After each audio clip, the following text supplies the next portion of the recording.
કેમ છો વિદ્યાર્થીનીઓ? આજે આપણા ગણિતના શિક્ષક શાળાએ આવ્યા નથી, છતાં પણ આપણે ગણિત વિષય ભણીશું.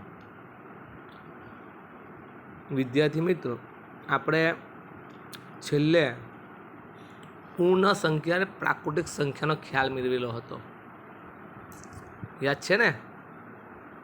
હા, પૂર્ણ સંખ્યામાં કઈ સંખ્યાથી શરૂઆત થાય છે? બરાબર, શૂન્યથી. અને પ્રાકૃતિક સંખ્યામાં 1થી. હવે આજે આપણે સંખ્યા રેખા પર સરવાળો, બાદબાકી, ગુણાકાર તે ઉપરાંત સ્વાધ્યાય 2.1 ની કેટલીક વાત કરીશું. તો પ્રથમ વાત કરીએ, સંખ્યા રેખા પર સરવાળો કેવી રીતના કરવામાં આવે છે તે જુઓ. પૂર્ણ સંખ્યાઓને દર્શાવવા માટે આપણે અગાઉ પણ જોયું હતું કે આ પ્રમાણે સંખ્યા રેખા દોરી શકાય. બરાબર, અહીંયા મેં આપેલી છે તે પ્રમાણે જુઓ.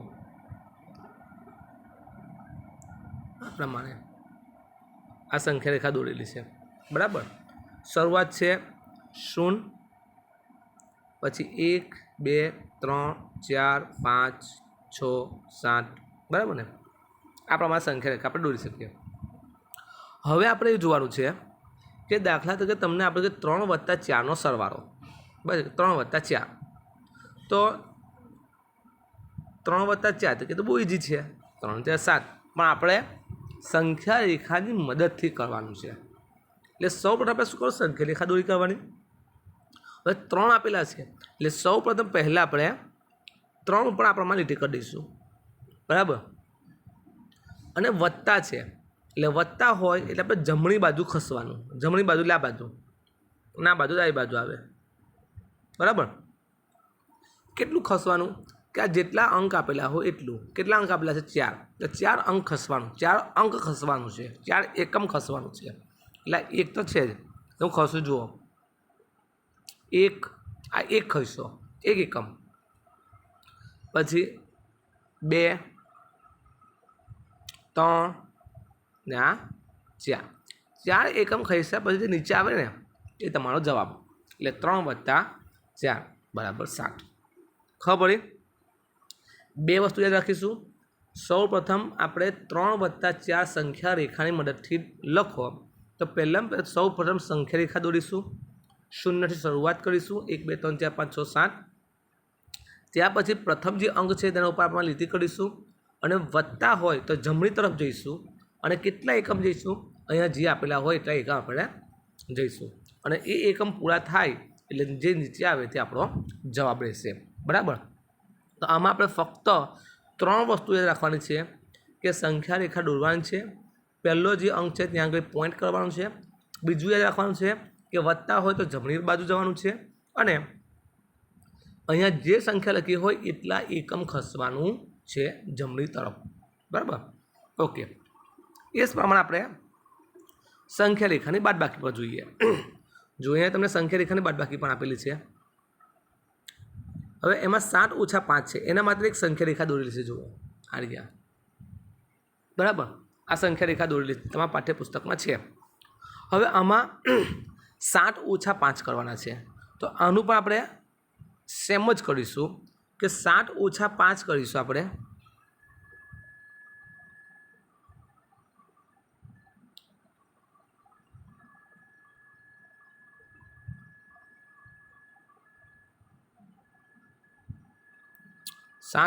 5. તો પ્રથમ આપણે 7 ઉપર જતા રહીશું. આ 7 ઉપર. બરાબર, હવે ઓછા કરવાના છે એટલે આપણે જવાનું છે જમણી તરફ. જમણી તરફ જવાનું, ડાબી તરફ જવાનું. જો વત્તા હોય તો જમણી તરફ અને એમ કે ઓછા છે એટલે ડાબી તરફ ખસવાનું. કેટલું ખસવાનું? કે અહીંયા કેટલા આપેલા છે? 5, એટલે 5 એકમ ખસવાનું. 5 સુધી પહોંચી જવાનું. 5 એકમ. 5 એકમ કેવી રીતે થશે? તો કે 1 એકમ, 2 એકમ, 3 એકમ, 4 એકમ ને 5 એકમ. એટલે 5 એકમ પર નીચે કેટલા આવશે? 2. એટલે 7 - 5 એટલે 2. જુઓ, સંખ્યા રેખાની મદદથી પૂર્ણ સંખ્યાનો સરવાળો અને બાદબાકી કરતી વખતે ફક્ત 2 જ વસ્તુ ધ્યાન રાખવાની છે કે સરવાળો કરતી વખતે જમણી તરફ ખસવાનું અને બાદબાકી કરતી વખતે ડાબી તરફ ખસવાનું, અને કેટલું ખસવાનું એના પછી જે સંખ્યા હોય એટલા એકમ ખસવાનું. બરાબર છે. ઓકે, હવે સંખ્યા રેખાની મદદથી ગુણાકાર શીખીએ. જો સંખ્યા રેખાની મદદથી આપણે ગુણાકાર શીખીએ. એ પણ ખૂબ સહેલો છે. જુઓ, 3 ગુણ્યા 4. હવે આમાં આપણે એના જેવું નથી કરવાનું, સરવાળા બાદબાકી જેવું નથી કરવાનું. એમાં આપણે શું કરવાનું છે, ગુણાકાર હોય એટલે શરૂઆત આપણે શૂન્યથી જ કરવાની છે, અહીંયાથી જ કરવાનું છે. બરાબર. હવે સાંભળજો, પ્રથમ આપેલા છે 3, એટલે તમારે 3 એકમ ખસવાનું. બરાબર. 3 પહેલાં જ છે 3, એટલે 3 એકમ ખસવાનું.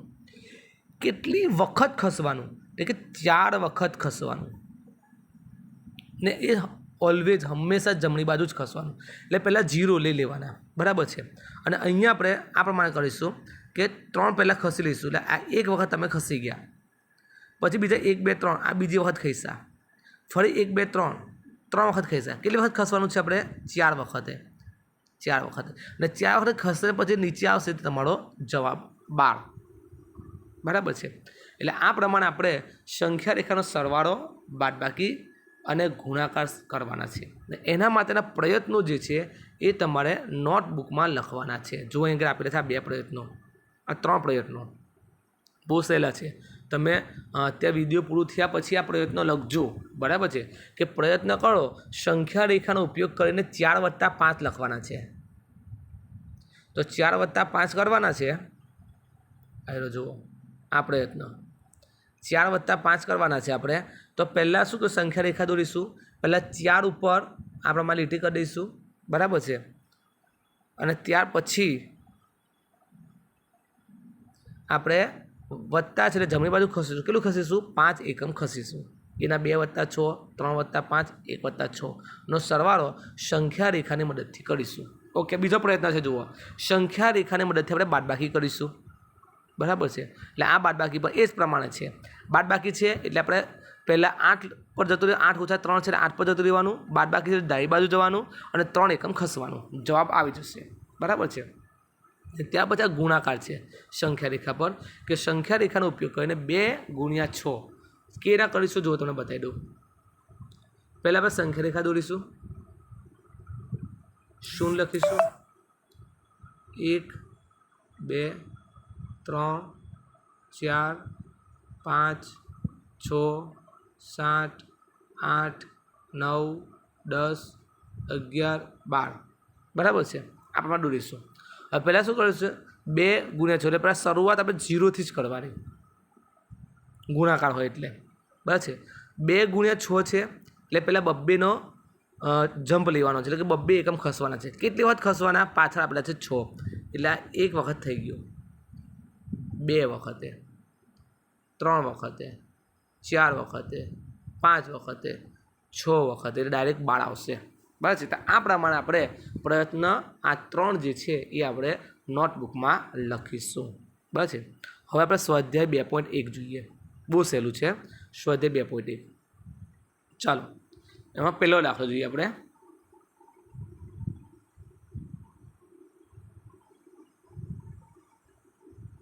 જો પહેલો દાખલો કેટલી લખેલી છે રકમ? બરાબર છે 10,999. તો 10,999 બસ ના પછી તરત આવતી 3 પ્રાકૃતિક સંખ્યા. મેં તમને શીખવાડ્યું હતું કે પછીની તરત સંખ્યા હોય એટલે તમારે એમાં 1 ઉમેરવાનો, હે ને? હા, બરાબર. હવે 3 કીધી જ એટલે આ 10,999માં 1 ઉમેરીશું તો આવશે 11,000. 1 ઉમેરીશું તો બરાબર છે. ત્યાર પછી ફરી પાછું 1 ઉમેરીશું તો 11,001. એટલે અહીંયા લખીશું 10,999 ના પછી તરત આવતી પ્રાકૃતિક સંખ્યાઓ 10,000 એટલે 11,000, 11,001 અને 11,002. આ 3 પ્રાકૃતિક સંખ્યાઓ આવશે. 11,000, 11,001, 11,002 છે ને સહેલું? યાદ રાખીશું આપણે કોઈ પણ સંખ્યાને પછીની તરત મેળવવી હોય તો 1 ઉમેરી દેવાનો, અને તે પહેલાંની મેળવવી હોય તો 1 ઓછો કરી દેવાનો. जो बीजी संख्या આપણે જોઈએ કેટલા લખેલા છે हाँ बराबर है 1,01,000 बराबर है ने नहीं 10,001 ओके હવે 10,001 પહેલાની સંખ્યા કીધેલી છે એટલે મારે એક ઓછો કરી નાખવાનો 10,000 ત્યાર પછી ફરી પાછા એક ઓછો કરવાનો એટલે કેટલા થશે 3 પૂર્ણ સંખ્યા ઉમેરવાની છે બરાબર છે એટલે થશે 9,999 ફરી પાછા એક ઓછો કરીશું તો 9,998 बराबर એટલે આપણે યાદ રાખવાનું ફક્ત આટલું જ કે પહેલાં ને પછીની સંખ્યાઓ શોધવાની છે એટલે પછીની સંખ્યા હોય તો એક ઉમેરા કરવાનો અને પહેલાંની સંખ્યા હોય તો એક ઓછો કરવાનો ઓકે ત્રીજું જોઈએ આપણે સૌથી નાની પૂર્ણ સંખ્યા કઈ છે તમને ખબર છે કે પૂર્ણ સંખ્યાની શરૂઆત ક્યાંથી થાય છે હા શૂન્યથી થાય છે માટે સૌથી નાની પૂર્ણ સંખ્યા કોણ કહેવાશે शून्य तो आવું લખીશું સૌથી નાની પૂર્ણ સંખ્યા શૂન્ય છે ચાલો ચોથું લખીએ સંખ્યાનો 32 અને 53 વચ્ચે આવતી પૂર્ણ સંખ્યાઓ 32 અને 53 વચ્ચે આવતી પૂર્ણ સંખ્યાઓ હે ને તો 32 ને 53 વચ્ચે આવતી પૂર્ણ સંખ્યાઓની વાત કરીએ આપણે તો 32 ને નહીં ગણવાના 53 ને પણ નહીં ગણવાના અને એવું લખેલું છે કે પૂર્ણ સંખ્યાઓ કેટલી છે કેટલી કઈ કઈ છે એવું નથી પૂછ્યા કેટલી છે એટલે આપણે ફક્ત સંખ્યાઓ લખવાની છે ઓકે 32 ને નથી ગણતા આપણે કોને કરીશું 33 34 35 36 37 38 39 40 41 42 43 44 45 46 47 48 49 50 51 ને 52 તો કેટલા થઈ પૂર્ણ સંખ્યા કેટલી થઈ ગણી નાખો 19 થઈ 20 થઈ કયું સાચું છે હા તો 32 અને 53 ને વચ્ચે આવતી સંખ્યાઓ છે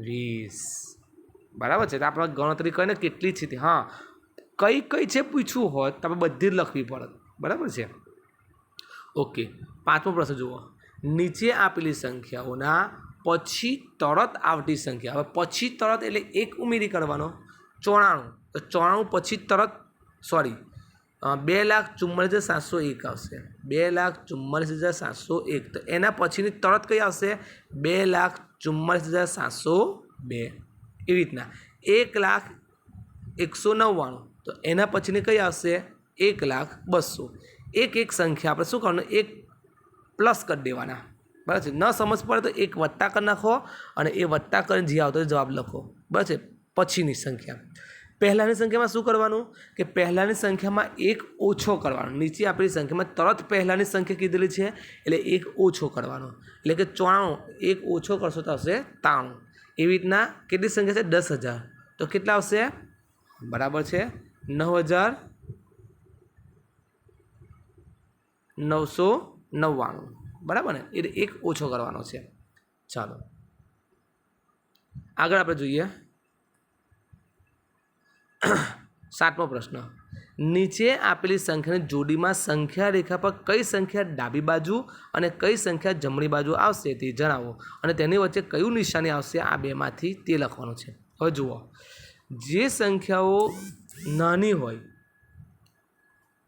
એ ડાબી તરફ આવશે અને જે સંખ્યાઓ મોટી હશે તે જમણી તરફ આવશે જો કે એક્ઝામ્પલ આપણે જોઈએ પહેલો દાખલો 530 ને 503 હવે તમને ખબર જ છે કે 530 અને 503 તો કોણ નાનું કહેવાશે કઈ સંખ્યા હા 503 તો આપણે લખીશું જે નાની છે તે કે 503 સંખ્યા રેખાની ડાબી તરફ અને 530 સંખ્યા રેખાની જમણી તરફ ઓકે ત્યાં પછી આપણે નિશાની મૂકવાની છે તો એ પણ તમને ખબર છે કે લઘુત્તમ ને ગુરુત્તમની નિશાની મૂકવાની છે તો જે મોટી સંખ્યા છે તેની આપણે આ પ્રમાણે નિશાની મૂકી દઈશું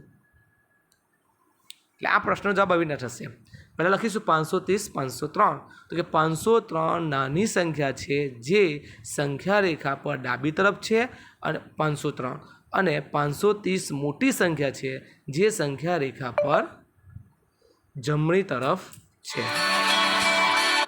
બરાબર છે તો આ પ્રમાણે આપણે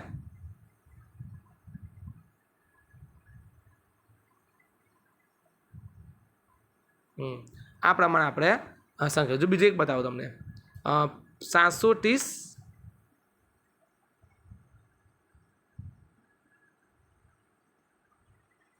ઓકે 730 370 અને 360. ઓકે આમાં આપણે જોઈએ તો 370 360 કઈ સંખ્યા મોટી છે? હા 370. શું લખીશું? 370 સંખ્યા રેખા પર કઈ તરફ આવશે? જમણી તરફ. હા અને 307 એ સંખ્યા રેખા પર ડાબી તરફ આવે છે. આ બે વચ્ચે કઈ નિશાની આવશે? આડિયા. બરાબર. એ પ્રમાણે જે નાની હોય તે ડાબી તરફ હોય અને જે મોટી સંખ્યા હોય તે જમણી તરફ હોય. બરાબર છે. અને આપણને ખબર છે કે મોટી સંખ્યા હોય તે તરફ આપણે આ પ્રમાણે કરવાનું 2 પાંખિયા, અને નાની સંખ્યા હોય તે પ્રમાણે નોક લાવવાની છે. આપણે સમજી ગયેલા છે. તો આ પ્રશ્ન પણ આપણે લખજો. હવે ખાસ 8મો પ્રશ્ન. નીચે આપેલા વાક્યોમાંથી કયું વાક્ય સાચું અને કયું વાક્ય ખોટું તે આપણે લખવાનું છે. પ્રથમ પ્રશ્ન છે, 0 એ સૌથી નાની પ્રાકૃતિક સંખ્યા છે.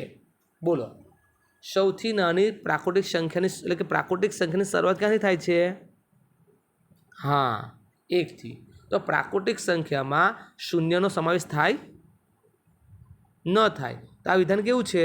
તો કે આ વિધાન ખોટું છે.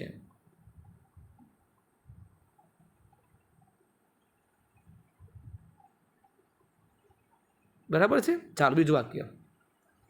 400 એ સંખ્યા 399ના પહેલાં આવતી સંખ્યા છે. બરાબર છે. 399 તો 399 પહેલાં કઈ આવે? પહેલાં એટલે શું કરવાનું? 1 ઓછો કરવાનો. 398. ઓકે. તો પછી કઈ આવશે? 399 પછી 400. એટલે આ વાક્ય કેવું છે કે 400 એ 399 પહેલાં આવતી સંખ્યા છે. એટલે આ વિધાન કેવું થશે? ખોટું. સી જુઓ. 0 એ સૌથી નાની પૂર્ણ સંખ્યા છે. એટલે કે સૌથી નાની પૂર્ણ સંખ્યા એટલે કે પૂર્ણ સંખ્યાની શરૂઆત 0થી થાય છે અને સૌથી નાની પૂર્ણ સંખ્યા 0 છે. આ વિધાન કેવું છે? હા સાચું છે. ચાલો ડી જુઓ. 600 એ સંખ્યા 599 પછી આવતી સંખ્યા છે. એટલે 599 પછી 600 આવે છે. બરાબર. આ વિધાન કેવું છે?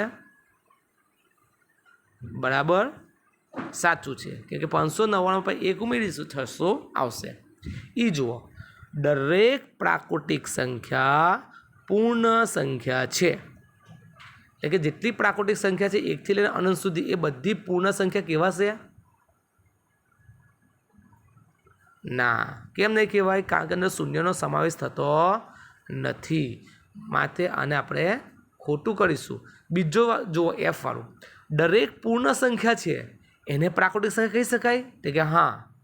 કેમ કે એમાં 1 2 3 4 કારણ કે પૂર્ણ સંખ્યામાં પ્રાકૃતિક સંખ્યા અને 0 બેનો સમાવેશ થાય છે. માટે આ વિધાન કેવું પડશે? સાચું. ચાલો જી જુઓ. 2 અંકોની પૂર્ણ સંખ્યાને પહેલાં આવતી સંખ્યા 1 અંકની ન હોઈ શકે. એટલે કે 2 અંકોની પૂર્ણ સંખ્યા છે, 2 અંકવાળી છે. દાખલા તરીકે 99. ઉદાહરણ 99 2 અંકવાળી છે. હવે એ પૂર્ણ સંખ્યા પહેલાં આવતી સંખ્યા જે છે એટલે કે એના પહેલાંની જે સંખ્યા છે એ કદી પણ 1 અંકની ન હોઈ શકે. આ વિધાન તમને કેવું લાગે છે? 99 તો એના આગળ આવશે 98. 1 અંકની ન હોઈ શકે. હા તમે કહેશો કે બરાબર છે. પણ હું તમને બીજું એક ઉદાહરણ આપું. 10 પહેલાંની સંખ્યા કઈ આવશે? 9. તો 10 કેટલા અંકના છે? 2 અંકના. અને તે પહેલાં 9 કેટલા અંકના છે? 1 અંકના. તો 2 અંકોની પૂર્ણ સંખ્યા પહેલાં આવતી 1 અંકની ન બની શકે? બની શકે છે. એટલે આ વિધાન કેવું છે? ખોટું છે. બરાબર. 1 એ સૌથી નાની પૂર્ણ સંખ્યા છે. બોલો, સૌથી નાની પૂર્ણ સંખ્યા કઈ છે? હા 0. માટે આ વિધાનમાં કેવું છે? ખોટું છે. પ્રાકૃતિક સંખ્યા 1ની પહેલાં આવતી કોઈ સંખ્યા, પ્રાકૃતિક સંખ્યામાં કોઈ સંખ્યા નથી, બસ પૂર્ણ સંખ્યામાં છે, પણ પ્રાકૃતિક સંખ્યામાં 1 પછી કોઈ પણ સંખ્યા છે નથી. એટલે આ વિધાન સાચું છે. આગળ. પૂર્ણ સંખ્યા 1ની પાસે તેની પહેલાં આવતી કોઈ સંખ્યા નથી. બરાબર છે? એક પહેલાં કોઈ સંખ્યા છે? હા છે. એટલે આ વિધાન કેવું છે? ખોટું. કોણ છે? પૂર્ણ સંખ્યામાં એક પાસે એના પહેલાં આવતી સંખ્યા શૂન્ય છે. સરસ. બરાબર. ચાલો કે પૂર્ણ સંખ્યા 13 એ સંખ્યાઓ 11 અને 12ની વચ્ચે આવે? ના, 11 અને 12ની વચ્ચે તો કોઈ સંખ્યા નથી આવતી. તો પછી આ વિધાન કેવું છે? ખોટું. પૂર્ણ સંખ્યા શૂન્ય પાસે તેના પહેલાં આવતી કોઈ સંખ્યા છે? તો કે ના, પૂર્ણ સંખ્યા પાસે શૂન્ય પહેલાંની કોઈ સંખ્યા છે, પછીની છે, પહેલાંની કોઈ નથી. એટલે આ વિધાન કેવું છે? સાચું. છેલ્લું જુઓ. 2 અંકોની સંખ્યા પછી આવતી સંખ્યા હંમેશા 2 અંકની જ હોય છે. આ વિધાન ખોટું. 2 અંકની 1 અંકની પણ હોઈ શકે છે. 1 અંકની પણ હોઈ શકે છે. એટલે આ વિધાન ખોટું છે.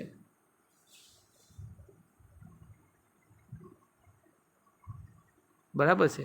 તો આ પ્રમાણે આપણે સ્વાધ્યાય 2.1ના દાખલા અને પ્રયત્ન કરવાના દાખલા વિડીયો પૂર્ણ થાય એટલે આપણે લખીશું ક્લાસવર્કમાં. બરાબર. અને આવતીકાલે ફરી પાછા ગણિતના વિષયમાં આપણે આગળ પૂર્ણ સંખ્યાના ગુણધર્મ વિશે આપણે અભ્યાસ કરીશું. અલ્લાહ હાફિઝ.